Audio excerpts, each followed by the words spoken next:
Well, then, without further ado, let's welcome out the stars of True Blood, Anna Paquin and Stephen Moyer.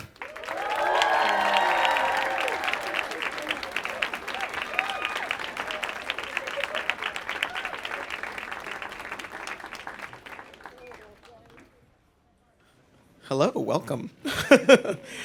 Hello, hi. I was a bit upset then because my son wasn't clapping when I came. Oh, teenagers. You look back on this and think this was really cool. So you guys have both wrapped, right? We're done. Yeah, we're all done. That is what. So tell us. I mean, what's that feel like? I mean, kind of surreal. Yeah. I think it'll be very weird in November when we're not going back to work. Yeah. And saying, okay, see you next season didn't have. I was like, oh, have a nice life. Yeah.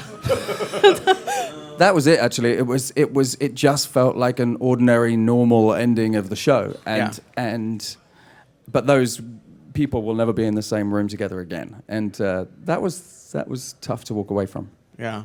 At least you all, though, have recently joined Twitter, so you can kind of keep in touch with the fans and, like, you know, and keep in touch with your fellow castmates. How's that been as new to the social media sphere? How's it been?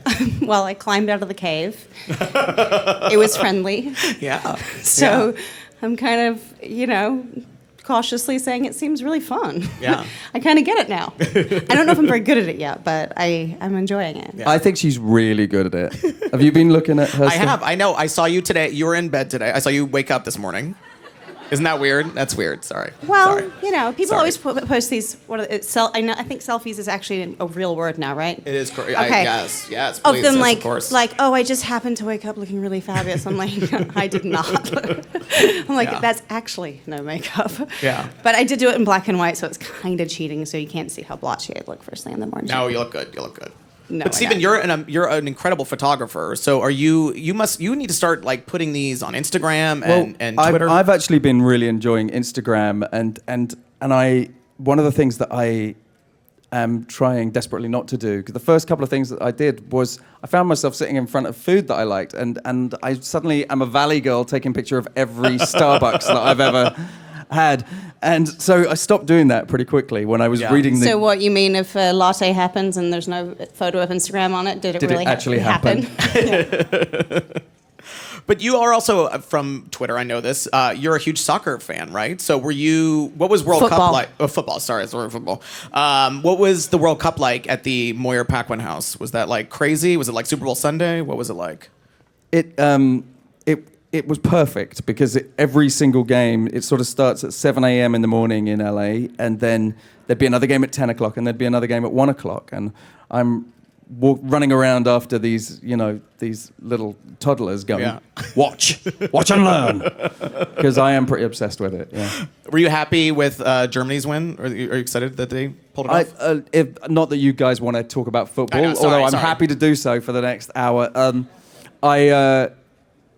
One of the amazing things about the tournament, apart from perhaps that semi-final match, was that every single team could have won at some point, you know. Yeah. And I've been saying for years since I've been here how good the American team is, and no Americans believe me. Yeah. And I've been telling everybody how crap England is, and nobody believes me. All right, so let's get back to True Blood. So you guys are both wrapped. What were the last days like? I mean, Anna, what was your last day like on set? Just describe that. Well, he wrapped like a good week before I did, and that you can talk about. Okay, we don't really you go first, then, Stephen. Sorry. I was going to say, I'm not sure what he's allowed to say. All I will say is that I had gone into the executive producer's office about February, and I'd looked at the dates of when we were supposed to finish, and it was like 4 weeks earlier than we'd ever been supposed to be finished before. So I took a gamble and booked us and these guys and everybody on this really fun vacation. On a fun vacation. And then as the weeks started pushing and as our show went back and further back and further back and further back, and then we had a week hiatus and then back again, I realized that nobody was going to make it, but they shot me out. They shot me out so I could take your kids. That's the great. kids on holiday. And so I was really lucky, but it was really anticlimactic for me because there was one particular scene that they'd shot me for that 12 of our cast members shot that I wasn't there for, and all finished on the same day. And I couldn't be there for that. And it looked amazing. And they were all sending pictures to me. And it was pretty sad that I wasn't there. Yeah.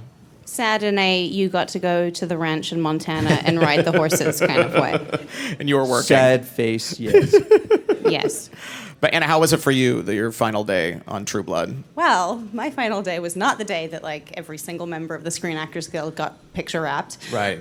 It was 2 days later when we were shooting an hour and a half outside of the city at a little church, and the second everyone yelled wrap, it was like, okay, clap, clap, clap, quick goodbyes, and then everyone had to haul ass to like get out of there. Oh, really? There was no like emotion? There wasn't like a big like... There was brief emotion, but it was emotion in the like... Everyone has to get all their gear out of there because, you know, we're in Santa Paula. Yeah. And if you know where that is, good for you. Yeah. I don't. I was just lying. Didn't. Okay. But, you know, it's an hour and a half. It's like past Magic Mountain. Okay. And then by the time I got back to my trailer, they were, like, switching the generators over. And so all the lights had been turned out. And I couldn't find, like, you know, my shoes or my clothes. Wow. All right. Well, not finding my clothes is something that hasn't, not the first time on True Blood, but that is correct. No, but it was there was like the big scene that he was talking about that we shot the sort of 2 days earlier was kind of, I think, the sort of wrap day that I will personally hold on to, because that was where there was like all the tears and hugging and love festival. That's so crazy. It's so crazy that it's over. I can't believe it. So I had a question on Twitter from someone named The Lou, who wanted to know if you all took anything from set, any sort of mementos. I actually got a text today from Mike Horn. I was going to say, have you filled out that I form went yet? round Bill's office and I put yellow Post-it stickers on everything that I wanted to keep. And by the time I was on about the third set of Post-its, somebody said, I'm not sure you're going to be able to have all of that. Because I particularly loved the sort of design that Sookie had done, Sookie Ingerslev, our art designer, had done. And so there was a whole bunch of stuff. I don't know what I'll get to keep, but I tried to get an awful lot. Yeah. Because I'm a cheapskate. What about you? Did you take anything? Well, although that couch has gotten a lot of action, it's possibly the least comfortable couch I have ever done anything on. You know, it's not even comfortable to sit on. Yeah. So didn't ask for that. Sookie's house is, whilst absolutely immaculately, perfectly detailed for what Grand's house would look like, not totally my vibe. Okay. So you're not like country French or like, I don't even know what that's considered. I think it's like southern, country? like, I don't know, grandmother. Yeah, I mean, it's perfect. Yeah. I mean, like literally there's details that have probably never been seen on the show that Sookie, again, like genius, but not stuff I really want to take home. I did, however, have a lot of fun in the costume archives. Yes, I know. So someone wanted to know, also on Twitter, Ashley wanted to know if you have a favorite Sookie outfit. I mean, I really liked the red and white dress that she wears to Fantage the first time. Yeah. That was a fun one. And I really liked my Merlot's uniform. I was gonna say, got a lot of play, and also if you're gonna play like the somewhat ditzy blonde that gets her ass kicked all the time, it's kind of convenient to be in like shorts and sneakers and a t-shirt as opposed to like, you know, a mini skirt and high heels. Yeah. So it was actually a very practical kind of like action outfit. True. So, and also, you know, we spent a long time kind of getting all the details with like trying to, as per the book, like, no, is this the right one? Is this the right Nikes? Is this the right, you know? Tell these guys, because I didn't even know this when we were talking about it. Tell them about the details in the earrings. So a detail that absolutely nobody other than Audrey Fisher, our costume designer, and Danny Glicker, who was before her, would notice is that Sookie's earrings reflect a sorted thematic plot and or personal development thing. So before she finds out that she's a fairy, there was lots of little fairy motifs in my earrings. Then when she's in love, there's like full hearts, out of love, little empty hearts, and like little things like that.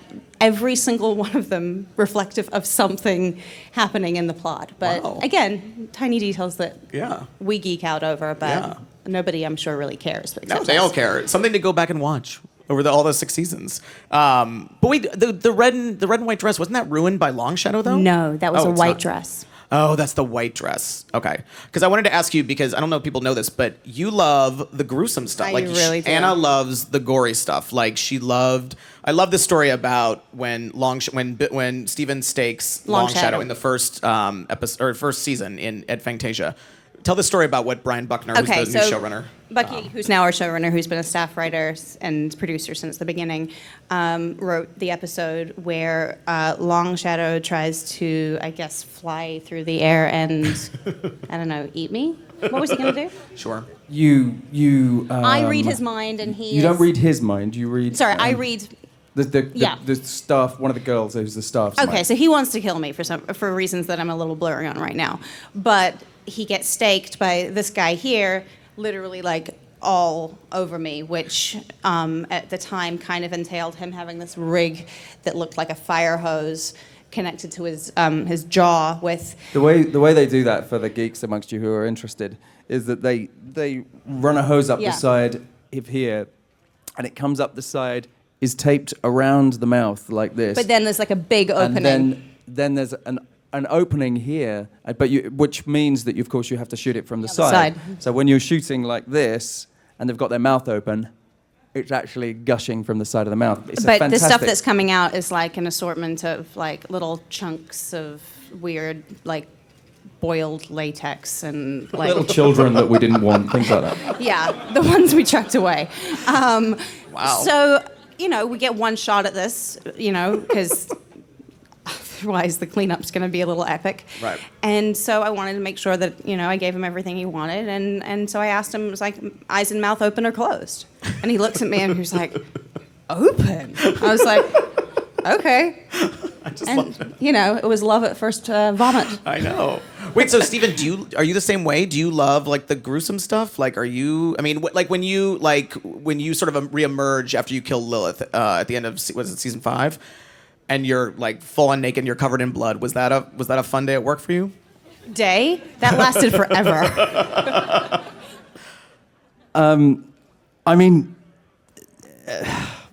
Where do you begin? Firstly you read that in the script that Bill disintegrates into a pile of blood and disappears, and then comes back up out of the blood and rises from the ground, and then by the time he comes up, he is now a blood figure. And at that point... But you got bigger fangs. But I did get bigger fangs in my nakedness. Read into that what you will. But it's at times like that when you read things like that where you go, I don't think we jumped the shark, I think we jumped the Atlantic.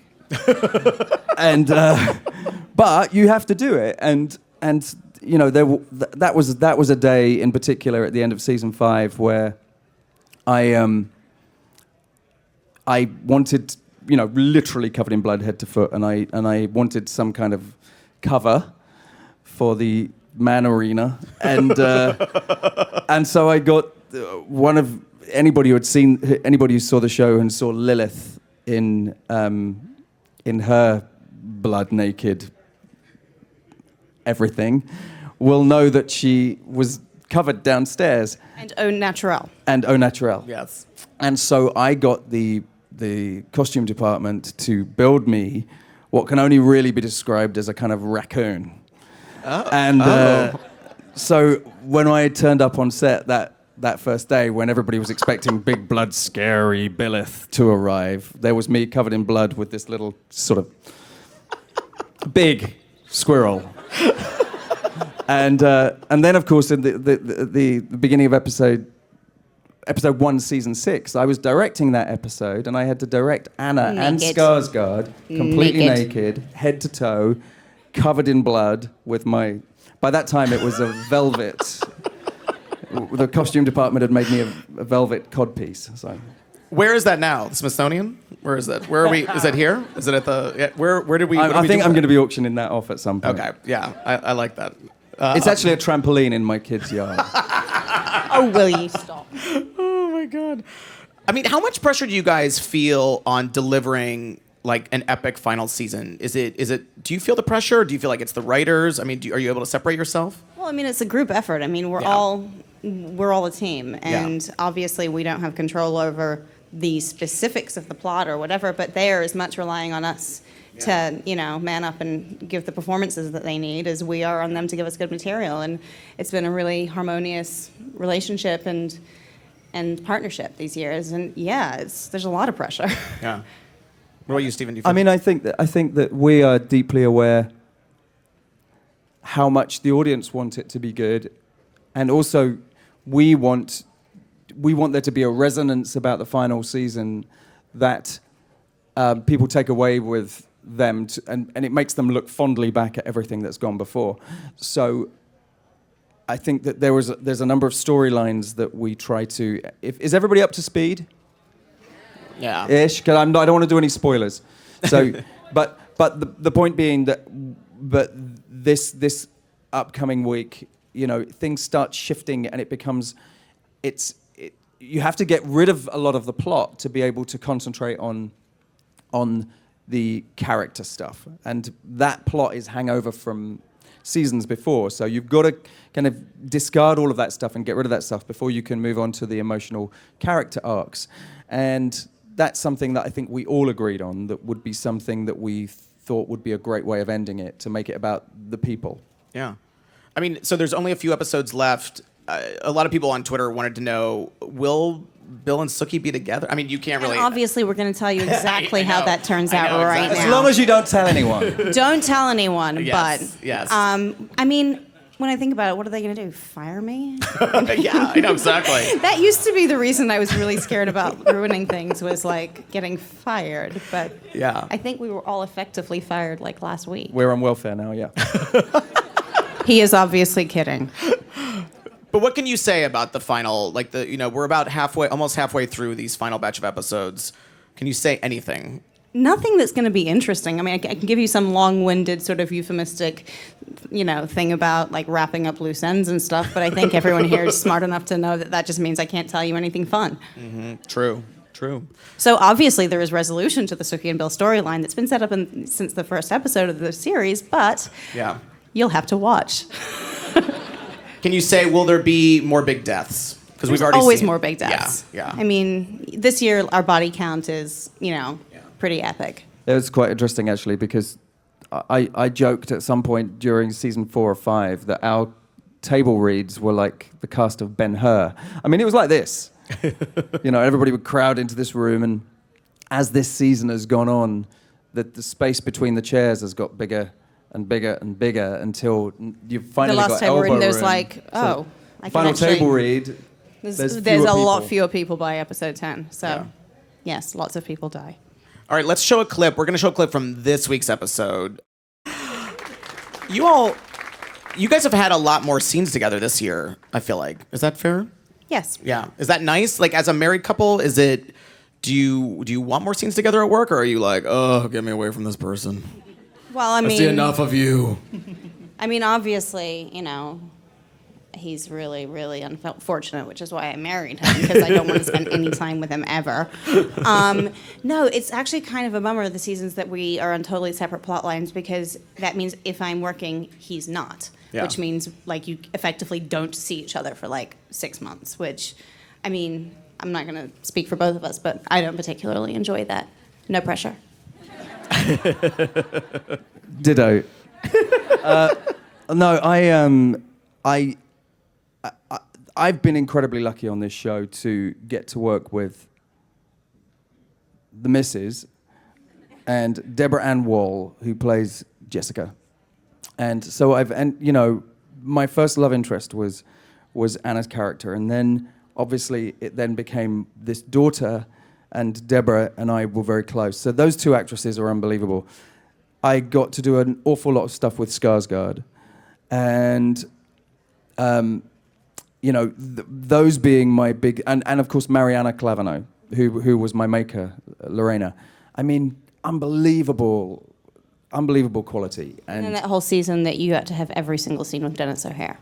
And then, I was going to bring up Dennis. Dennis is because that one wasn't fair. You got all the Dennis. Dennis is a New York actor, as you guys probably know, who played Russell Edgington. So good. And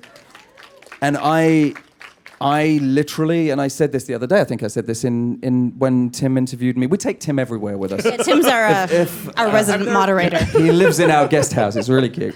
I would like that. Tim, we'll adopt you. Okay, thank you. but working with Dennis O'Hare as well was a revelation for me, because it actually was, it kind of recreated for me what it felt like the very first time I went on stage. It was kind of terrifying to be with him because he's so talented. And, you know, I'm sure you guys have all played that drama game where you receive a ball, and if you get thrown something, you have to catch it. And then the way you catch it kind of determines the way that you then throw it back. And when I was at drama school, I hated this, doing it. But when you're working with Dennis, every single word, every single syllable is fired at you in such a way that it turns out, it makes a difference to the way it gets thrown back to him. And then he reacts to what he gets. I mean, So basically, everyone looks much better at their job when they're opposite Dennis. And I literally had this visceral feeling of what it first felt like when I was 14, 15, and I decided I wanted to do this for a living. And that was, I mean, it's extraordinary. And everybody felt the same way about working with Dennis. And, you know, testament to him. And so, you know, long answer to your question, but I'm so lucky to have worked with all these people. And of the female variety, she's my favorite. He has to say that. No, seriously, like, we signed legal documents. That wedding license, I'm pretty sure, means that he has to say that in front of this many people. Well, maybe. No. Speaking of, you spoke of theater before. There's this rumor that there's going to be a True Blood musical. What are your thoughts on this? And also, Stephen, we know you can carry a tune from Sound of Music Live and your previous theater background. Chicago. Would you in Chicago? Would you want to do a musical of True Blood? So Nathan Barr, who is the very gifted musical director of our show, who creates all the instrumental music. He's not the guy who finds our amazing found music, which is incredible, the kind of Louisiana swamp music. That's a guy called Gary Calamar. But this guy, Nathan Barr, writes all the orchestral stuff and is a wonderful cellist. So he created Bill and Sookie's love theme, all of those things that you remember that with that kind of sweeping cello. So Nathan came to me, we'd become friends anyway, and he came to me and mentioned this idea that about a musical. I thought it was a great idea. This was about season 3 or 4, but it was never, ever my intention to be part of it. But he asked me... Didn't you lay down some tracks for him? He asked me to come in and listen to some stuff and lay down the Bill vocals for the music, which I did. And that was because he wanted to present these pieces to Charlene Harris and to Alan Ball and to HBO, because he had to get their permission to carry on writing. And if they agreed, then he would start writing this musical. And so I can tell you, there's not very many people that have heard it, but I can tell you it's really good. He's incredibly gifted. And I don't know whether in a couple of years' time, when it's completed and this is gone, whether there's an appetite for it, or whether people will just be going, you know, True Blood's gone now, or whether they'll go, oh my God, new True Blood. I don't know. Is there a song called The Meat Tree? Is there like Marianne the Meat Tree? Marianne the Meat Tree? No, I don't know. Wait, keep going. I want to hear more of that. Yes, no, and you just wrote it. Yeah. Wait, Anna, would you be interested in this? Can you carry a tune? Are you a singer? I am not a singer. No? You don't even have a karaoke song? A couple of vodkas in, yeah. I love that. Wait, so looking back now, do you have like one really vivid memory you can share with us of this experience of True Blood? Like, is there one thing that comes to mind? I mean, besides meeting the loves of your lives, meeting each other, but is there one like sort of either a season or a moment or a favorite scene or a favorite moment between you guys? Between no, us. not necessarily between you. It can be separate. I mean, because we've had fun stuff together, but yeah. You know, my all-time, I think, possibly favorite date ever on any set was the like knockdown, drag-out bitch fight with Debbie Pelt. Oh, love. That was so much fun. Yeah.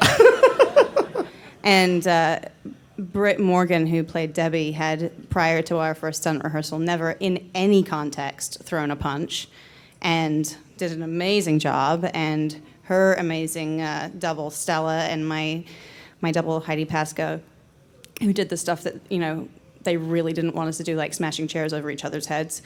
But like, it was this sort of amazing, crazy, visceral energy that day, and it was all very kind of, sorry, but like girl powery. I know that sounds really like cliche or something, but it was so much fun because usually Sookie's just getting her ass kicked by someone who's like bigger than her or has superpowers, and it's like, oh, okay, so that's what happens when you get punched in the face by somebody who's 5 times bigger than you. But this was the first time that it was actually like blow for blow, kind of an even fight, and I really dug that. It was fun. Yeah, the physical stuff I love. Anna Paquin, action hero. That's your next. You're gonna do an action. That's movie not next. funny. Okay. I would do that. Okay, I'm like, all right. I'm okay. like, I want to be Tomb Raider. Okay, all right. Let's reboot Lara Croft with I Anna mean, Paquin. obviously not one where I have to look like that because I'm not gonna set that. Yeah, that's not something I can achieve. Stephen, what about you? Do you have a favorite, like looking back, something that really sticks out? It's kind of hard to think of one, but Yeah. and every time I get asked this, I think of a different one. But I mean, the first thing I'll say is the pilot was just an incredible experience. Having read this script and having got the part and having gone to America to do this job and be with Alan Ball, Anna in that environment was extraordinary. There was just a vibe about it that I've never experienced on any film set ever. But the one I'm going to pick right now is the beginning of season 3, where I'm surrounded by 5 real wolves, and I go with Dennis O'Hare to meet the wolves, and they're real, and you can't. I swear to God, don't look them in the eye. What? Don't look them in the eye. And you're like, what? You can't look them. Don't look them in the eye. Oh. And don't move your hands around. Keep your hands by your side. I mean, terrifying. And there's electric fences. So you don't get eaten. So you don't get eaten. But there's electric fences everywhere. And all around me, there is a gentleman who was an amputee who was laying on the floor naked, and then a fake prosthetic leg laying next to him. His stump all bloodied, and the leg all bloodied. 5 wolves, 2 horses, a bunch of dudes pretending to be wolves, and a bunch of guys pretending to be vampires. Naked wolves. Naked wolves. And that night, I was looking around. We'd been off for a couple of months, and that was my first night back on season 3. And I looked around and I went, "What are we doing? This is amazing." And Unless you get eaten. yes, I actually got thrown off the horse that night, but Yeah, it was unbelievable. And you So look aside around, from the trip to the ER, that was a great night. but that was just one of those nights where you're just like, I can't believe that we're getting paid to have this much fun. And that's what this whole 7 years has been. All right, I think Out we're of going to curiosity, were your wolves on the other side of the electric fence? I'm just curious, because... They were in this instance, yes. Yeah. Because I'm kind of scared of large dogs. So when wolves kind of entered this whole scenario, I was like, I'm just letting you know, I'm probably not going to be your girl if you need me like up close with the actual wolf. Which, of course, then, like 3 seasons or 2 seasons later, I had like a page-and-a-half walk and talk with Joe in his wolf form. And they're putting all these electric fences up, but that's great, except I'm inside the electric fence with the wolf. So, not really sure what the logic was there, other than the wolf not eating the crew. One of the funny things that happened throughout the show was whenever Anna said, I won't be good with this element, it then followed about 2 weeks later. They're testing you as an action hero. They're testing your skills. All right, I think we're going to do audience questions. Hi, my question is for Anna. In the pilot first episode, you had like a really intense fight scene towards the end of the episode when you first met Bill. Was that a real fight, or did you have to use a body double for that? There was a portion that they had to use a stunt double for because the car was driving directly at us. And in case they wanted to take the show to series, I guess they didn't want to kill me in the pilot. And there were some really wide shots, I think, that they may have used in that first episode. Episode 2 is where like it gets really super gruesome, and Heidi, my stunt double, had to do some of that because they wouldn't let me. But if you're asking if I did get the ever-loving shit kicked out of me with someone wearing cowboy boots, yes. And yes, they missed a few times because they were a stunt driver, not a stunt like kicker or something, and kept on kicking me in the ribs, which was like about 2 inches north of where my stunt pads were. So that was fun, but you know, actually I did kind of like it, but that's weird. And there's a really cute picture of me and Heidi dressed all bloody from that night that I really like. Hey, this one's for Anna. Besides myself, I can safely say you're the person in the world that I've seen naked most. I'm sorry. It's no problem. Has it? I feel the same way about Kate Winslet. Exactly. Since the start of the series, has it always been easy for you just doing it, or have you gotten more comfortable with your body? And do you like watch Game of Thrones now and be like, yeah, I do that better? Okay. Multi-part question. Many parts. Yeah, parts. No puns intended. Well, was I comfortable? I'd done it before in other stuff that didn't actually come out until after True Blood had aired. So it kind of, I guess, looked like that was the sort of, maiden voyage, so to speak. Also, I grew up in New Zealand, and not to make any generalizations about America, but they're a little more uptight about nudity here for reasons that, hey, whatever, that's your thing. That's not how I was raised. So, like, if we see boobs or nipples or whatever, it's not exactly front page news. So that was not really a big deal. Getting more comfortable, I mean, absolutely. I mean, by the time literally every single person on set has been naked with almost every single person on set, it becomes, I guess boring is kind of a good way to describe it. Like, certainly nobody's, like, staring and being pervy. It's just like, okay. You do get the odd camera assistant who hasn't been on the show for a while. Oh, yeah, like brand new guys who are just like scrubbing a lens going... And everyone else is just getting amongst their things. But then looking embarrassed and looking away, and also looking around probably like, why is nobody else thinking this is weird? I was like, well, because... Oh, and I've never seen Game of Thrones, actually. Anna, scandalous. Sacrilege. No, I haven't. So... I don't know what they do. I hear it's pretty risque, but I will say we did it first, even if we didn't do it better.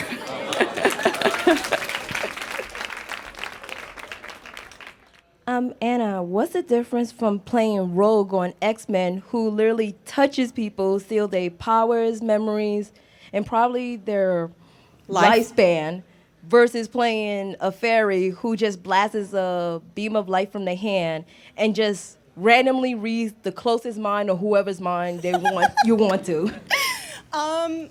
Well, Rogue got absolutely no action, so I kind of found that hilarious. I survived 3 X-Men movies and never really had an action scene, so to speak. So, look, that was cool. I got all the, like, meaty acting, like, dialogue stuff, and I got to work with, Ian and Patrick and Hugh and all these extraordinary actors, so that's great. But I kind of found it hilarious that once I was the girl with the blonde hair and the push-up bra, suddenly I got all the action scenes.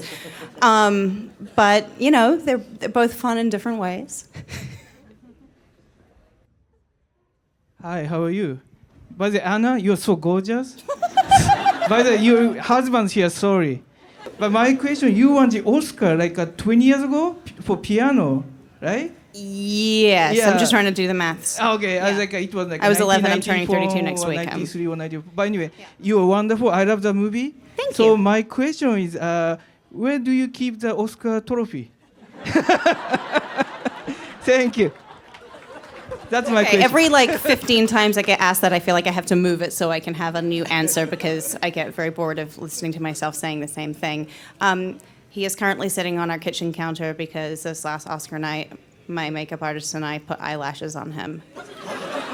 And because we're really, really organized, it actually just hasn't been moved since then. So stuff is kind of cluttered around him. It's not that he lives in the kitchen. I'm not really sure what you would do with an Oscar in a kitchen, but generally somewhere... Like a rolling pin or something. But he's not a very good shape for a rolling pin. I mean, maybe to hold the recipe book open, those really big, giant... I don't know, whatever. He usually stashed somewhere in my room, but currently he's literally still sitting where he was left on with Oscar. His eyelashes on. With his eyelashes, which I think are kind of badass, but whatever. Hello. I was wondering if you could share a little about your personal love story. And can we get a Sookie?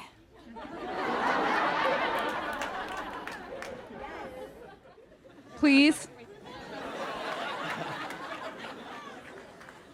I just don't know which one to do first. I think that I came into this job. It's 2007, and I was so excited to get this gig.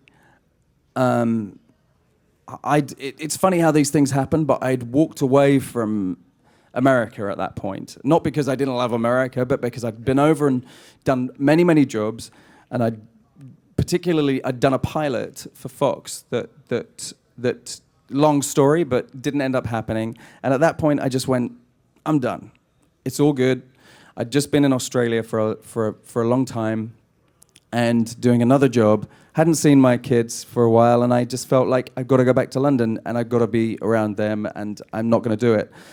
And at that point, and I say this to young actors a lot, it's the only power you have as an actor, the only power is the power to say no.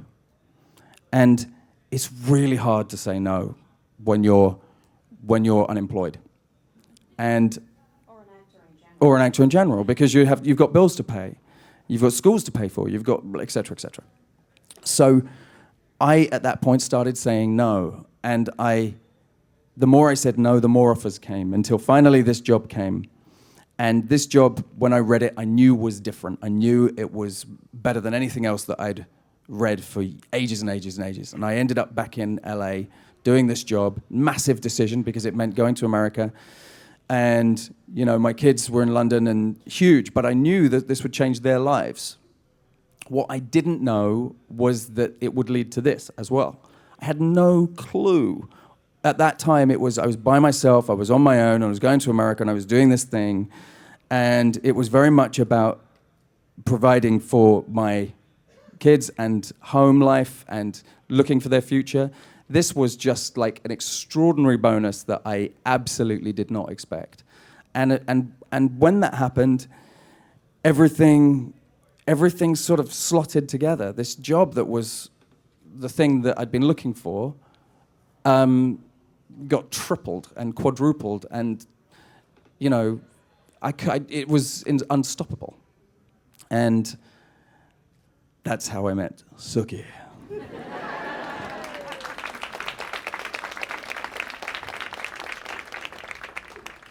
Anna doesn't like to be emotional, so. Or we did this pilot, we met, we started dating, we got engaged, we got married, we had a couple kids, and it's all really good. Thanks. Hi. I just wanted to thank you for the past 7 years. It's been an amazing ride. I have more of a personal question for the both of you. I know I can dress up as Sookie for Halloween, which I did. And that's Me too. And that's my way of escaping, just my daily life. But you play Sookie all the time for the past 7 years, and you play Bill. What do you do to separate yourselves from that and maybe have some balance? Do you meditate? Do you do yoga? What do you do to kind of keep time with yourselves, but also separately? I box. Do you really? That's pretty cool. Yeah. Oh, wow. I also run a lot. She really does box.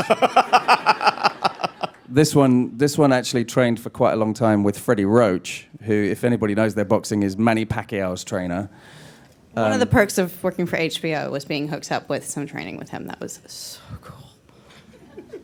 Wait, are you still boxing? I mean, not right this second. I'm sitting in a chair talking to you. Well, I know. Yes. But, okay. When time permitting, yes. Yeah. Oh, so Anna Paquin, badass Anna Paquin. I had no idea. She's really mean. I don't know what you're talking about. I'm lovely. I'm so gentle. You know, I think that this 7 years has been unbelievable. It's been incredible. I adore my. You know, it's another question that you get asked by people who want to act. Is, you know, even if you don't like what your character's doing, you have to love your character and you have to love something about them. And I'm particularly lucky. I love a lot about this amazing character that I got gifted. But when you walk away from it, you've got a life. You've got a life that is, you know, that you have to lead. I as Tim alluded to earlier, I love photography. We live by the beach, but this job kicks your ass, and you don't get as much time as you want. We were just recently in Montana riding horses, and somebody said to me, "What do you want to do?" And I said, "I want to build a chair. I want to lathe. I want to turn. You know what I mean? I want to do something that's completely other than this. I want to build a new tree house. It's something. I'm so glad for the 7 years, but I'm so excited about being away from that. I'm still going to get asked to say Sookie an awful lot, and I'll be happy to do it. But champagne problem. Yeah. Well, we're so happy for the 7 years, and thank you guys for coming tonight, and thank you all for coming. Thank you for coming, guys. Thank you so much. Watch True Blood on Sunday nights at 9. Thank you all again. Said. Thank you, Anna and Stephen. Thank you.